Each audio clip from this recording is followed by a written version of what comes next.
All right, so have you ever wondered like how they get those really intricate cuts in metal? We're going to be talking about water jet cutting today. Really interesting technology. Yeah, it sounds kind of simple when you first hear about it, but Yeah. looking at some of these career guides and things about how to, interview for these jobs and all that, I had no idea. There was so much to learn, Yeah. you know? It really is fascinating. And it's not just about the cutting itself, it's about pushing the boundaries of what's possible in manufacturing. Yeah, like when I think of it, I just think of someone blasting away with like a giant water gun, but you're telling me it's way more nuanced than that. Oh, absolutely. It's about precision, understanding materials, even programming. For example, did you know that those intricate cooling channels in jet engines, the ones critical for performance and efficiency, are often cut using water jets? No way. Really? Yeah. I always assumed those were made with lasers or something. Nope. Huh. So you're telling me they use water to cut metal with that level of detail? Like, how does it even work? Well, imagine a garden hose. If you just let the water flow freely, it's not going to cut through much. But if you focus that water into an incredibly fine, high-pressure jet, it can actually slice through steel. Okay, yeah, that makes sense. Hmm. But how do they get like such smooth edges? I feel Yeah. like I would just picture like a jagged saw cut almost. Right. That's where the burr-free part comes in. You know how sometimes when you cut metal, it leaves those rough Burr's edges? eighth, yeah. Yeah, those are called burrs. Hmm. Water jet cutting is special because it creates perfectly smooth edges, which is really important when you're talking about something like jet engine components. Oh, okay, that makes sense, yeah. Okay. So let's say someone's listening to this and they're interested in this as like a career path. What does that look like from like newbie to water jet maestro? Well, the guides you shared really highlight the different stages, from entry level all the way up to senior operator. Okay. So, starting out, you're probably doing a lot of assisting, learning the ropes, getting familiar with the equipment. Okay, so less Lone Ranger with a water jet, more teamwork makes the dream work. Exactly. You're working closely with those experienced operators, learning to interpret technical drawings, understanding how different materials react to the jet. It's a hands-on education. Yeah, speaking of materials, I noticed that they can use this on everything. The guide mentioned like metals, plastics, they even mentioned ceramics. Yeah. Is there a different setting for each one? Like, are you choosing like the right paintbrush for a masterpiece? That's a great analogy. A skilled water jet operator isn't just pushing buttons, they're like artists in their own right. Because you're right, cutting delicate ceramic tiles is going to require a much different approach than slicing through a thick steel plate. Right. So they're adjusting water pressure, abrasive types, feed rates, all those different factors to get the perfect cut every time. Wow, so there's a lot more to this than meets the eye. Oh, absolutely.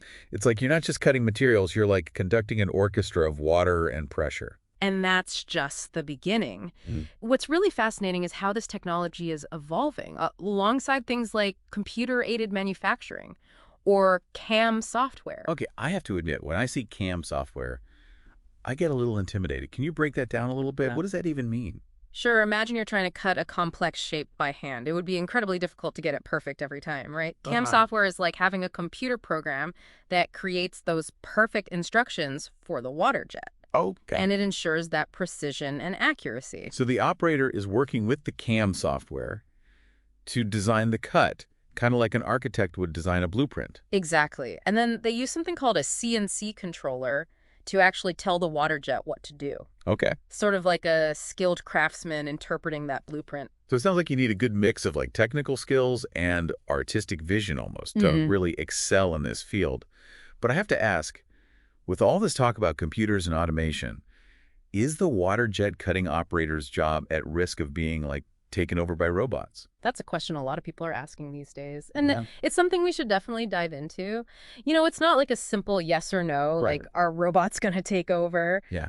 The reality is that automation is changing like what the job looks like, Okay. but not necessarily making it obsolete. So less about like robots are going to take your job. Yeah. It's more like robots are going to be the assistant, not the replacement. Yeah. Yeah. Think of it this way.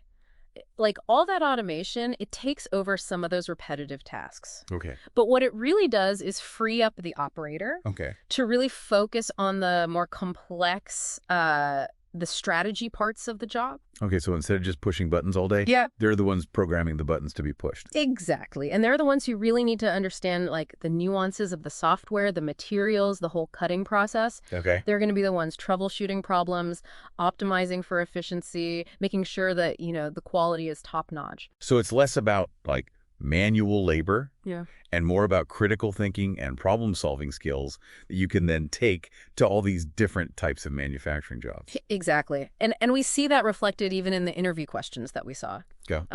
For example, one of the things they ask about is how to troubleshoot issues with a water jet cutter. Oh, that's a good one. You can't just shake it and see if it, Right. what would be a good answer to that? I think, showing that you have a really logical, systematic approach Okay. to solving problems.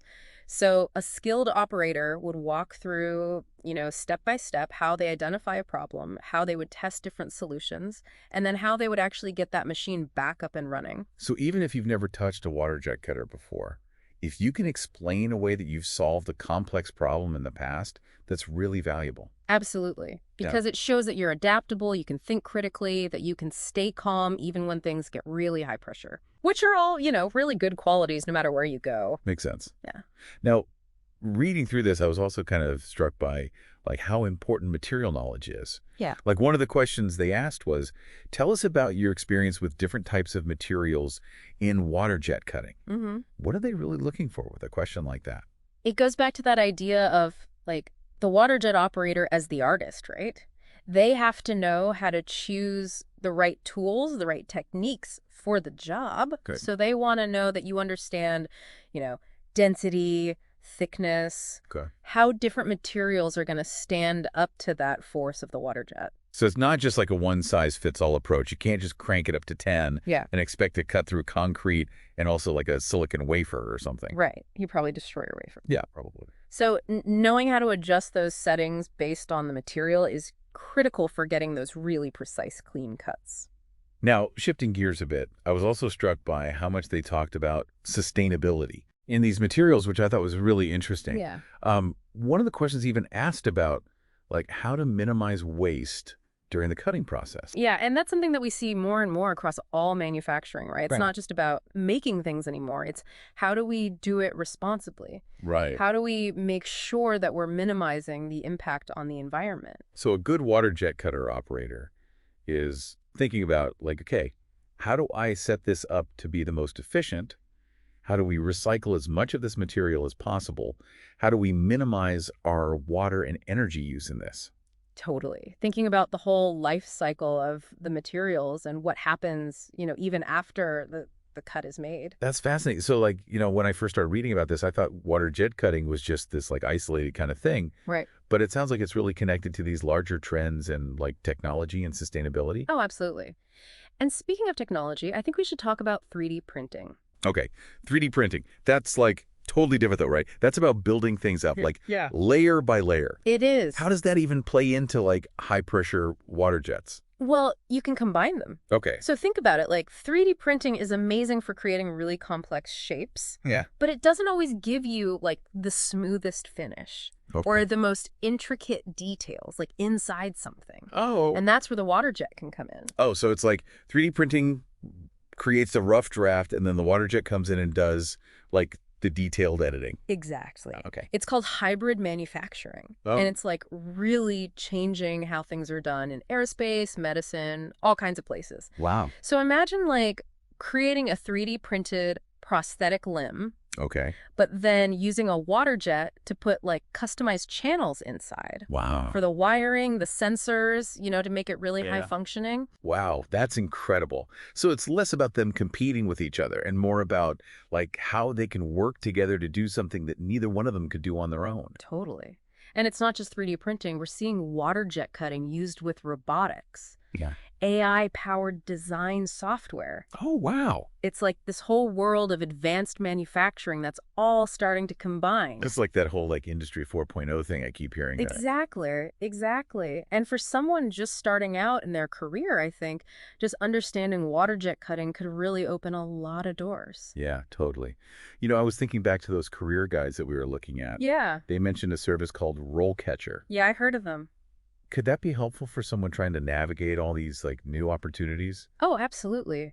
RoleCatcher's really focused on helping people adapt to this like changing job market. Yeah. They've got resources to help you figure out like, okay, what are my skills? Yeah. How do I make my resume stand out? Yeah. That kind of thing. It's like having a guide for this whole new world we've been talking about. Exactly. And I think the really cool thing is you don't have to be like a tech genius to get into this. Yeah. If you like to learn new things, you're curious, you enjoy a challenge, there's definitely a place for you in this field. This has been really, really interesting. I mean, who knew that something as simple as water could lead to like such an interesting and like dynamic career path? Yeah, it's amazing what we can do when we put our minds to it. And that's what's really exciting about this. It's not even just about water jet cutting. It's about any new technology, right? Right. It's not about the tool itself. It's about like the creativity and the vision that people bring. Mm-hmm. So for anyone listening who's, maybe a little inspired right now, go for it.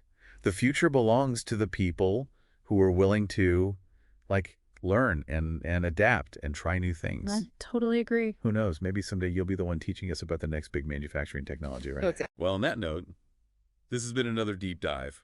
Thanks for joining us, and we'll see you all next time.